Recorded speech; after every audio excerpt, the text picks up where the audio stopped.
దేవునికి మహిమ కలుగునుగాక. ప్రియులారా, ప్రభు యేసు నామములో మీ అందరికీ మా హృదయపూర్వకమైన వందనాలు చెల్లిస్తూ ఉన్నాను. త్రిత్వాన్ని నమ్మేవారంతా దొంగలు అని మన ప్రియులు దైవజనులు లాజర్స్ ప్రసన్న బాబు గారు వారు చెప్పిన ఆ మాటను బట్టి ఈ వీడియో చేయాల్సి వస్తుంది. ఎదుటి సేవకుని గౌరవించని వారికి నేను చెప్పే మాటలు వాక్యంతోనే మాట్లాడాలి. వ్యక్తిగత పరోక్ష పదజాలాలు దైవజనుల స్థానంలో వాడకూడదు.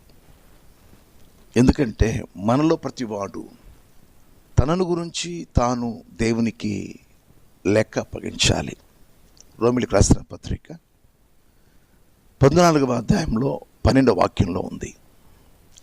అలాగే మత్తయి సువార్త 12వ అధ్యాయం 36వ వాక్యంలో మనుషుడు పలికిన ప్రతి వ్యర్థమైన మాటకు విమర్శ దినమందు దేవునికి లెక్క అప్పగించాలి. దేవుడు మనకు నోరిచ్చాడు, మంచి భాష మాట్లాడాల.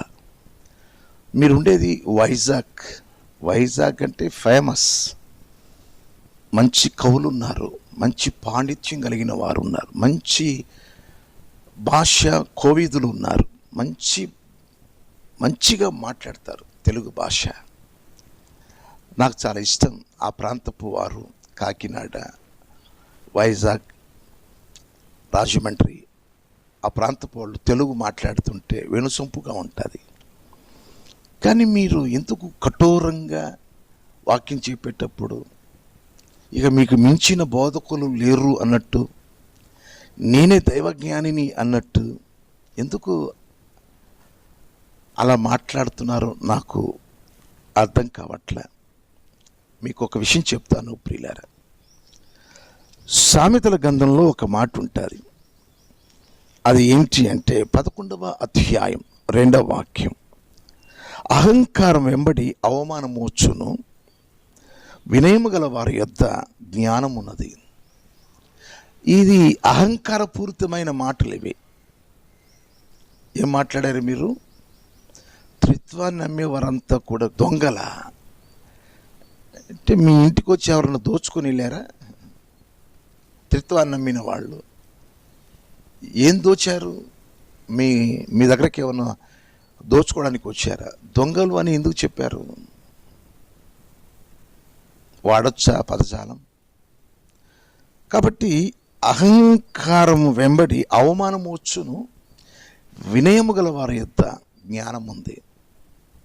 జ్ఞానం ఎవరి దగ్గర ఉంటుందంటే మౌనంగా, వినయముగా, విధేయతగా ఎవరైతే జీవిస్తారో వారి దగ్గరే దేవుడు నివాసం చేస్తాడు. వారి దగ్గరే ఈ దైవ జ్ఞానం ఉంటుంది.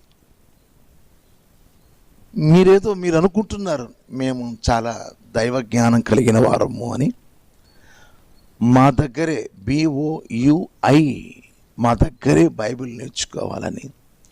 ఏ బైబిల్ చదివి మీరు నేర్చుకున్నారో అదే బైబిల్ కదా మేము కూడా నేర్చుకునేది. ఎదుటి వారిని తనకంటే యోగ్యులుగా ఎంచుకొని మాట్లాడమని ఫిలిప్పీయులకు రాసిన పత్రిక 2వ అధ్యాయం 3వ వాక్యంలో ఉంటుంది. ఎదుటివాడు మీకంటే యోగ్యుడు అని ఎంచుకొని మాట్లాడాలి. మన పరిభాషను బట్టి గౌరవం ఉంటుంది.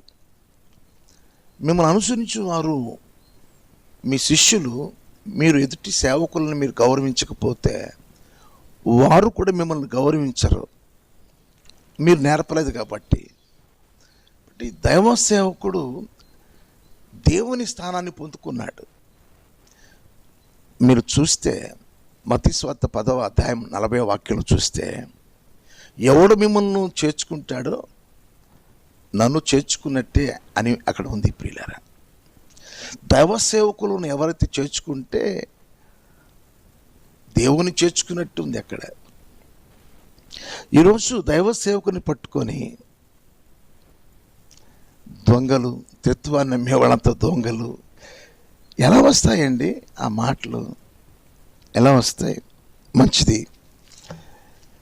అయితే దీనికి ముందుగా మన బాబు గారు మాట్లాడిన వ్యాఖ్యానం ముందు మీకు వినిపిస్తాను, వినండి.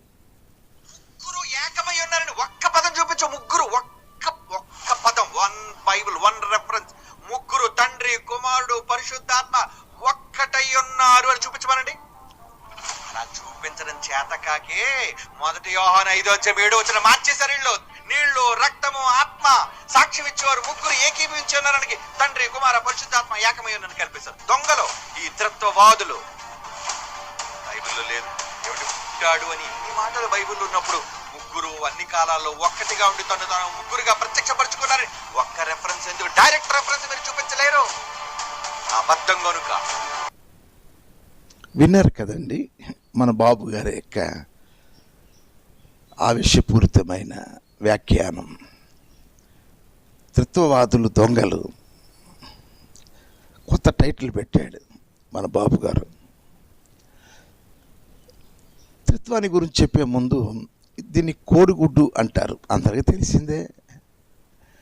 ఈ కోడిగుడ్డు అంటే 3 సమ్మేళన భాగం. అంటే దీని లోపల తెల్ల సొన, పసుపు సొన, గాలి గది, ఈ 3 మిళితమై ఉంటాయి. ఈ 3 మిళితమై ఉంటేనే కోడిగుడ్డు అని చెప్తారు. లోపల ఉన్న భాగాలు మనకు కనబడవు, కానీ కోడిగుడ్డు అంటే 1:3. కోడిగుడ్డు అంటే పైన పెంకు కాదు. కోడిగుడ్డు అంటే 3 భాగాల సమ్మేళనం. 3 భాగాల సమ్మేళనం. అలాగే మనుషుడు ఉన్నాడు అనుకోండి. ఈ మనుషుడు అని ఎలా చెప్తారు అంటే, కనబడే శరీరం ఉండాలి, ఆ శరీరంలో జీవం ఉండాలి కదలడానికి, ఆ జీవంలో ఆత్మ ఉండాలి. అంటే ఈ లోకంలో దైవికమైన స్వభావం కలిగి జీవించడానికి దేవుడు ఆత్మనిచ్చినాడు. మనుషునికి 3 భాగాలు. మనుషుడు అంటే 3 భాగాలు. 1 శరీరము, 2 జీవము, 3 ఆత్మ. ఈ 3 సమ్మేళనమే మనుష్యుడు. అలాగే దేవుడు కూడా 3 అనగా తండ్రి దేవుడు, కుమారుడు దేవుడు, పరిశుద్ధాత్మ దేవుడు. ఈ త్రిత్వాన్ని లేఖనాల్లో మనం చదువుకొని కొన్ని విషయాలను ధ్యానం చేద్దాం. ఆదికాండం 1వ అధ్యాయం 26వ వాక్యం నేను చదువుతున్నా. దేవుడు అని అక్కడ డాష్ ఉంది. అంటే దేవుడు అంటే ఎవరు అంటే, మన స్వరూపమందు మన పోలిక చొప్పున నరులను చేద్దాము. అంటే దేవుడు అంటే బహువచనం. మన స్వరూపమందు మన పోలిక చొప్పున బహువచనం. దేవుడు అంటే బహువచనం. ఇది బైబిల్ భాష. దేవుడు అంటే సింగులరే, ఏకవచనమే. కానీ ఇలా మాట్లాడతారని దేవుడు అని చిన్న డాష్ పెట్టి మన మన మన స్వరూపము మన పోలిక అని trinity, god is the trinity, god is trinity, త్రిత్వం, త్రికరణ నామం. ఇటువంటి దేవుణ్ణి ఒక చోట చూపించండి, 3 కలిసినట్టు చూపించండి. ఇప్పుడు 1, 2, 3 వేరువేరుగా ఉన్నాయి, కానీ అంకెల్లో అవి కలిసి ఉన్నాయి. 1, 2, 3 లేకపోతే మిగతావి ఇక అంకెలుగా రావు. కలిసి ఉంటేనే. కలిసి ఉండడాన్ని ఏకత్వము అంటే, కలిసి ఉండని ఏకత్వము అంటారు. ఒక గడుగులో ముగ్గురు వెళుతున్నారు, వారు కలిసి వెళుతున్నారు, అది ఏకత్వం. అంటే కలిసి వెళుతున్నారు. కాబట్టి ఈరోజు నా ప్రియ దేవుని పిల్లలారా, మంచివానికి మంచిగా అవగాహన అవుతాయి దేవుని విషయాలు. ప్రకృతి సంబంధి అయిన మనుష్యుడు ఆత్మీయమైన విషయాలను అంగీకరించలేడు. కారణం, అతడు ప్రకృతి సంబంధమైన మనుష్యుడు. అయితే ఎవరు అంగీకరిస్తారు ఆత్మ సంబంధమైన విషయాలు? ఆత్మీయుడు, ఆత్మను పొందుకున్నవాడు. ఆత్మీయులు, ఆత్మ సంబంధులు ఆత్మ విషయాలను వారు వివేచిస్తారు. బోధించవలసిన అవసరము ఏమీ లేదు. అది కొరింథీయులకు రాసిన మొదటి పత్రిక 2వ అధ్యాయం 14-15 వాక్యాల్లో మనం చూస్తాం. అలాగే మరో చోట ఏముంది అంటే 25వ కీర్తన 14వ వాక్యంలో, యెహోవా యందు భయభక్తులు కలిగిన వారికే ఆయన మర్మము తెలిసే ఉన్నది. ఆయన భక్తి చేసే వారికే ఈ ఆత్మీయ విషయాలు అర్థమవుతాయి. తర్వాత అబ్రహాం గారు దేవుని స్నేహితుడిగా పిలువబడ్డాడు. నేను చేయబోవు కార్యము అబ్రహాంకి నేను చెప్పకుండా దాచగలనా అని ఇక్కడ మాట్లాడిన మాటను బట్టి దేవుడు ఎలాంటి వాడంటే తన విషయాలన్నీ బహిరంగంగా తన భక్తులకు ఆయన చెప్పేస్తాడు. కనుక దేవుడు త్రిత్వమై ఉన్నాడు అని మేము బోధిస్తూ ఉన్నాం.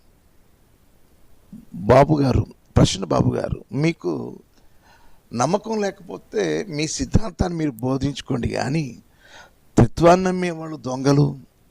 ఎవరు చెప్తున్నారు? మీరు ఎవరు చెప్తున్నారు? క్రైస్తవ లోకానికి.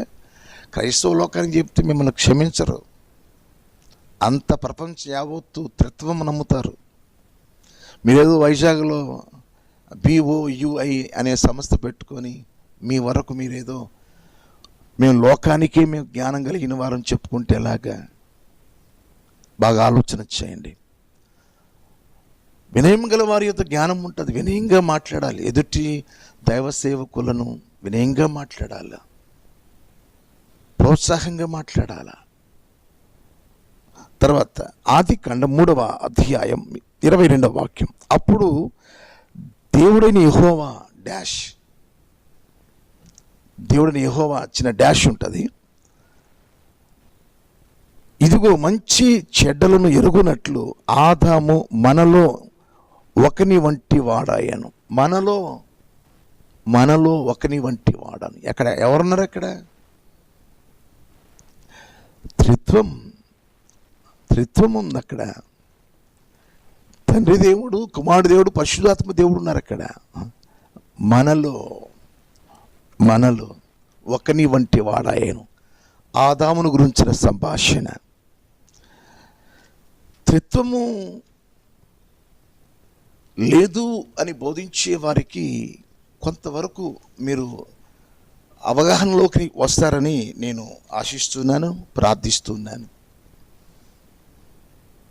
ఆదికాండం 18వ అధ్యాయం మొదటి 2 వాక్యాలు నేను చదువుతున్నాను. మరియు మమ్రే దగ్గర ఉన్న సింధూర వనములో అబ్రహాము ఎండవేళ గుడారపు ద్వారమందు కూర్చొని ఉన్నప్పుడు యెహోవా అతనికి కనబడెను. 2వ వాక్యంలో ఆ కనబడిన యెహోవా అతడు కనులెత్తి చూచినప్పుడు 3 మనుష్యులు అతని ఎదుట నిలవబడి ఉండిరి. ప్రత్యక్షపరుచుకున్నాడు తండ్రి అయిన యెహోవా. కనులెత్తి చూడగా ఆ యెహోవా 3 మనుషులుగా కనబడుతున్నారు. ఈరోజు ప్రియా దేవుని పిల్లలారా, దేవుడు 1:3, అది బైబిల్ పాండిత్యం, అది బైబిల్ భాష. అంతేకాని మీ చేత విమర్శించుకోవడానికి, మీ చేత మాట పడడానికి మేము లేము. అది థియాలజీలో కూడా చెప్తుంది.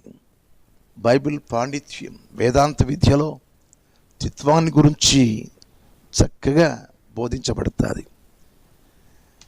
ఈరోజు దైవ జ్ఞానం కలిగిన వారైతే త్రిత్వాన్ని నమ్ముతారు. ఎందుకంటే త్రిత్వము కలిగిన దేవుడు కదా. అలాగే యేసు ప్రభుల వారు దేవుడై ఉండి మానవుల కోసం మనిషిగా మారి ఆయన రక్షణ కార్యాన్ని సిలువలోకి వెళ్ళి చనిపోయి పుణ్యకార్యాన్ని చేయడానికి ఆయన మానవుడిగా వచ్చినప్పుడు, ఆయన యోర్దాను నదిలో బాప్తిస్మము తీసుకొని ఒడ్డుకు వచ్చినప్పుడు అక్కడ జరిగిన సంగతి ఏంటంటే, పరిశుద్ధాత్మ దేవుడు పావురం వలె ఆయన తల మీద వ్రాలినట్టు మనకు మత్తయి సువార్త 3వ అధ్యాయం 16వ వాక్యంలో మనం చూస్తాం. ఆకాశము తెరవబడి తండ్రి మాట్లాడుతున్న స్వరం 17వ వాక్యంలో ఉంది. ఏముంది? ఇదిగో ఈయనే నా ప్రియ కుమారుడు, ఇతనియందు నేను ఆనందిస్తున్నాను. అక్కడ త్రిత్వం కనబడుతుంది కదా. తండ్రి దేవుడు అక్కడ ఉన్నాడు, కుమారుడు దేవుడు అక్కడ ఉన్నాడు, పరిశుద్ధాత్మ దేవుడు అక్కడ ఉన్నాడు. ఒక వచనం చూపించండి, ఒక వచనం చూపించండి, ఒక వచనం చూపించండి. మంచివారికి ఒక మాట చాలు, ఎన్నో అవసరం లేదు. ఎందుకంటే మంచివాడు మంచిగా అర్థం చేసుకుంటాడు. విమర్శించేవానికి ఎన్ని రెఫరెన్స్ తీసి చెప్పినా వితండవాదమే. వితండవాదం చేసేవానితో మనం వాదనలు పెట్టుకోకూడదు. మంచి కోసం వాదన చేయాలి, తెలుసుకోవాలి, ముందుకు కొనసాగాలి. అపోస్తలుల కార్యముల గ్రంథంలో 7వ అధ్యాయం 55వ వాక్యంలో స్తెఫను దేవుని పరిశుద్ధాత్మ కలిగి ఆ పరిశుద్ధాత్మ దేవుని ప్రత్యక్షత చూస్తున్నాడు. ఆకాశము తెరవబడి తండ్రి సింహాసనం మీద కూర్చున్నప్పుడు, ఆయన కుడి పార్శ్వమున కూర్చున్నప్పుడు, తర్వాత ఆయన లేచి నిలబడినట్లు ఆ ప్రత్యక్షతలో స్తెఫను గారు చూస్తున్న విషయాలు అక్కడ ఉన్నాయి. ఇక చనిపోయే ముందు రాళ్ల చేత కొట్టబడి, కారణం సత్యము చెప్పిన దానికి, అసత్యాన్ని వారు నమ్మి పెడదారి పట్టినప్పుడు వారికి సత్యం బోధించగా రాళ్ల చేత కొట్టబడి చనిపోయే ముందు ఈయనకి ఒక ప్రత్యక్షత కలిగింది. ఆ ప్రత్యక్షతలో తండ్రి దేవుడు, కుమారుడు దేవుడు, అక్కడ పరిశుద్ధాత్మ దేవుడు లేడు కదా. ఇద్దరే ఆడ వేరువేరుగా ఉన్నారు. వేరువేరుగా ఉన్నా వారు కలిసి ఉంటారు. ఈరోజు ప్రియ దేవుని పిల్లారా, ఆయన ఎందుకు లేచి నిలబడ్డాడో తెలుసా? వాక్యం చెప్తుంది, నన్ను గణపరిచిన వానిని నేను గణపరుస్తాను అని లేఖనంలో ఉంది. దేవుని కోసం అతడు తన ప్రాణం పెట్టడానికి ఆ కొన ప్రాణంతో ఉన్నప్పుడు దేవుడు లేచి నిలబడ్డాడు అంటే అతన్ని గౌరవించి సన్మానించి తన రాజ్యానికి ఆహ్వానం పలుకుతున్నాడు. అయితే పరిశుద్ధాత్మ దేవుడు లేడే ఎక్కడ అంటే, పరిశుద్ధాత్మ దేవుడు స్తెఫనులో ఉన్నాడు కనుకొని ఈ ప్రత్యక్షత కలిగింది. యోహాను రాసిన మొదటి పత్రిక 4వ అధ్యాయం 4వ వాక్యంలో, మీలో ఉన్నవాడు లోకములో ఉన్నవాని కంటే గొప్పవాడు. మీలో ఉన్నవాడు అంటే పరిశుద్ధాత్మ దేవుడు. పరిశుద్ధాత్మ దేవుడు అందరిలో ఆయన వ్యాపించి ఉన్నాడు. ప్రియులారా, తండ్రి కాలం అయిపోయింది, కుమారుని కాలం అయిపోయింది, పరిశుద్ధాత్మని కాలం ఇప్పుడు జరుగుతుంది. పరిశుద్ధాత్మ కాలంలో సంఘము నడుస్తుంది. కనుక తండ్రి దేవుడు, కుమారుని దేవుడు అక్కడ కలిసి ఉన్నారు. పరిశుద్ధాత్మ దేవుడు పంపబడ్డాడు భూలోకానికి. ఇప్పుడు సంఘము అదే కదా. అపోస్తలుల కార్యముల గ్రంథం 20వ అధ్యాయం 28వ వాక్యంలో దేవుడు తన స్వరక్తం సంపాదించిన సంఘానికి పరిశుద్ధాత్మ దేవుడు అధ్యక్షుడు. ఆయన అధ్యక్షతన ఎవరైతే కాపరిగా ఉంటారో వారు చక్కగా పరిపాలన చేయమని అక్కడ ఉంది. నేను మీకు ఒక వాక్యం చూపిస్తాను. యోహాను సువార్త 16వ అధ్యాయం 7వ వాక్యాన్ని నేను చదువుతున్నాను ప్రియులారా. అయితే నేను మీతో సత్యము చెప్పుచున్నాను, నేను వెళ్ళిపోవటం వలన మీకు ప్రయోజనకరము. నేను వెళ్ళని ఎడల ఆదరణ కర్త మీ వద్దకు రాడు.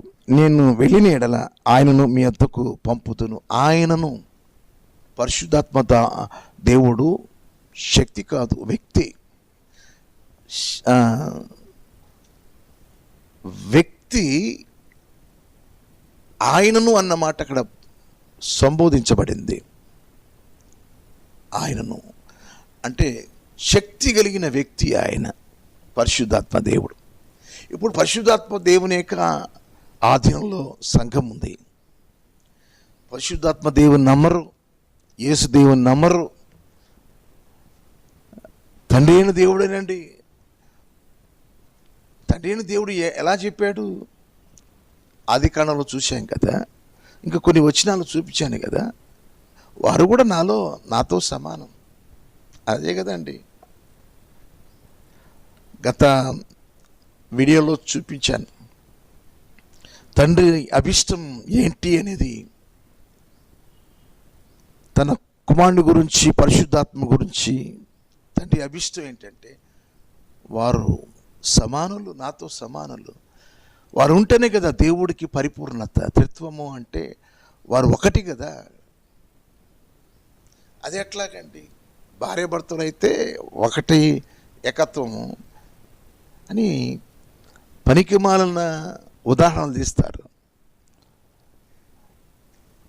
ఒకటి అంటే కలిసి ఉంటారు వాళ్ళు. ఒక్క దేవునిలో ముగ్గురు ఉంటారు. ఆ ముగ్గురు యొక్క పరిపాలన, ఆ ముగ్గురు యొక్క ఆ పనులు మనకు ఏమని తెలియపరచబడుతున్నాయంటే వీళ్ళు ముగ్గురు ఒక్కటే, వీరు ముగ్గురు ఒక్కటే అని చెప్తుంది. 1:3. మనకు మంచి మనసు ఉండాలి, మనకు మంచి మనసు ఉండాలి. అప్పుడే ఈ విషయాలు అర్థమవుతాయి. ప్రసన్న బాబు గారి యొక్క శిష్యులు మరి ఏమి తెలుసుకుంటున్నారు కానీ కామెంట్ బాక్స్లో దైవ సేవకుల్ని ఎలా ఉచ్చరించాలో వారికి తెలియక ఏవంటే అవి మాట్లాడేస్తూ ఉన్నారు. ఈ పరిచర్య అనేది వినయంతో కూడిన పరిచర్య. బంగారు పళ్ళెంలో ఈ పరిచర్యను మన చేతికి అప్పగించినప్పుడు గౌరవప్రదంగా ఈ పరిచర్యను మనం కొనసాగించాలి. మౌనంగా ఎవరి పని వారు చేసుకోవాలి. ఎదుటి వ్యక్తిని విమర్శించడం, తోలనాడడం అవి చేయకూడదు. మనం మానవ మాతృలు, మనం ఎవరికంటే గొప్పవారు. మనమందరం మట్టిలో కలిసిన 3 నెలలకి అస్థి పంజరం ఉంటుంది, అక్కడ శరీరం ఉండదు. కాబట్టి ఇందులో ఉప్పొంగడానికి, అతిశయించడానికి ఏముందండి? త్రిత్వము నమ్మేవారు దొంగలు అని ఒకసారి ఫోర్స్గా ఇక తిరుగులేదు, ఇక ఎవరు మాట్లాడరు, దీనికి కౌంటర్ వీడియో ఎవరు పెట్టడం లేదని ఇలాంటి మాటలు దైవజనులుగా మాట్లాడకూడదు. ఎవరి దైవజ్ఞానం దేవుడు వారికి ఇచ్చి ఉంటాడు. మనం అందరికంటే గొప్పవాళ్ళమని అనుకుంటే ఎలాగా? ఇప్పుడు మైక్ ఉందండి, నా చేతిలో మైక్ ఉంది, చాలా పొడవుగా ఉంది. దీనికి మించిన మైక్ వచ్చిందనుకోండి, ఇది చిన్నదైపోతుంది. అలాగా నీకు మించిన వాళ్ళు ఒకళ్ళు ఉన్నారు అన్న సంగతి మర్చిపోవద్దు. ఈరోజు క్రీస్తునందు నా ప్రియమైన దేవుని పిల్లలారా, దేవుడిచ్చిన జ్ఞానాన్ని అనేక ప్రజలను ప్రభు వైపుకు మళ్ళించడానికి మనం ప్రయాసపడదాం. త్రిత్వము అనేది అది వాస్తవము. నేడు సంఘాలలో ప్రపంచ యావత్తు బోధించబడుతున్న సత్యం. థియాలజీ కూడా అదే చెప్తుంది. వేదాంత విద్యలో నేర్పి పంపించేది త్రిత్వం. ఈ త్రిత్వానికి అనేక మంది దైవజనులు పరిచయం చేస్తున్నారు, త్రిత్వానికి లోబడి పనిచేస్తున్నారు. ఈ త్రిత్వంలో కొనసాగే వారికి కొంత మట్టుకు కొన్ని విషయాలు చెప్పి మేము ఆనందించాలని, మేము సంతోషించాలని ఈ మాటలు చెప్పబడ్డాయి. మీరు ఒక్కడే దేవుడు, కుమారుడు దేవుడు కాడు, వేరు, పరిశుద్ధాత్మ దేవుడు వేరు అని మీరు వేరు చేశారనుకోండి, తండ్రి దేవునికే మీరు వ్యతిరేకంగా మాట్లాడినట్టు. మీ అనుచరులు కూడా అలా దేవునికి వ్యతిరేకంగా అయిపోతారు. మనకు దైవికమైన విషయాలు ప్రార్థన ద్వారానే అవి లభ్యమవుతాయి. ఎవరు నా మాట విని వణుకుచుండునో వానినే నేను దూషిస్తానని యెషయా గ్రంథం 66వ అధ్యాయం 2వ వాక్యంలో ఉంది. ఎవరు నా మాట విని వణుకుతాడో వానినే నేను దూషిస్తాను. దేవుని సన్నిధిలో ప్రార్థన పూర్వకంగా ఈ విషయాలను మనం నేర్చుకొని ఒకరికొకరు సంఘాలను బలపరుచుకుందాం. అంతేగాని ఎదుటివారు నాకంటే తక్కువవారు, జ్ఞానంలోనూ అన్నిట్లో తక్కువవారని అనుకోకూడదు. మనం వెళ్ళేటప్పుడు ఒంటరిగా వెళ్ళిపోతాం, కానీ మన వెంట మనం చేసే సత్క్రియలు వస్తాయి, మనం చేసే పరిచర్య వస్తుంది, బహుమానాలు వస్తాయి. అవి పోగొట్టుకోకుండా దేవుడు చెప్పిన వాక్యం ఎలా ఉందో ఆ వాక్యానుసారంగా మనం జీవించి ఈ లోకంలో మంచి సాక్ష్యం కలిగిన సేవా పరిచర్య మనం జరిగిద్దాం. వ్యర్థమైన మాట మాట్లాడి విమర్శకు లోను కాకూడదు. మనం ప్రతివాడు వాని గురించి తను గురించి తాను దేవునికి లెక్క అప్పగించాలన్న సంగతి మర్చిపోకూడదు. కాబట్టి మరి ఈ మాటలు ఇంతవరకు విన్నందులకు మనస్ఫూర్తిగా మీకు వందనాలు చెప్పుకొని చున్నాను. ఇటువంటి వీడియోస్ ఎన్నో రావాలి కనుక ఛానల్కు ఇంకా సబ్స్క్రైబ్ చేయకపోతే సబ్స్క్రైబ్ చేసి ఈ ఛానల్ను ప్రోత్సహించండి. మీరు లైక్ చేస్తేనే ఈ ఛానల్ ఫార్వర్డ్ అవుతుంది. మీరు తప్పకుండా విన్న తర్వాత లైక్ చేయాలి. ఆ విషయాలు ఇతరులకి మనం వినిపించడానికి షేర్ చేయాలి. సబ్స్క్రైబ్ ఇంకా చేయకపోతే ఈరోజైనా మీరు సబ్స్క్రైబ్ చేసి మీరు ఈ పరిచర్యకు మీరు సహకారులుగా ఉండండి. ఎందుకంటే ఈ ఛానల్లో చెప్పుచున్న ఈ సత్యాలు అనేక ప్రాంతాలకి, అనేక ప్రజలకి చేరుకోవడానికి అందుకు ఈ విషయాలు మీకు చెప్పాను. మరో వీడియోలో మీ ముందు ఉంటాను. అంతవరకు సెలవు. May god bless you. మెండారుగా దేవుడు మిమ్మల్ని దీవించునుగాక. ఆమేన్. Thank you.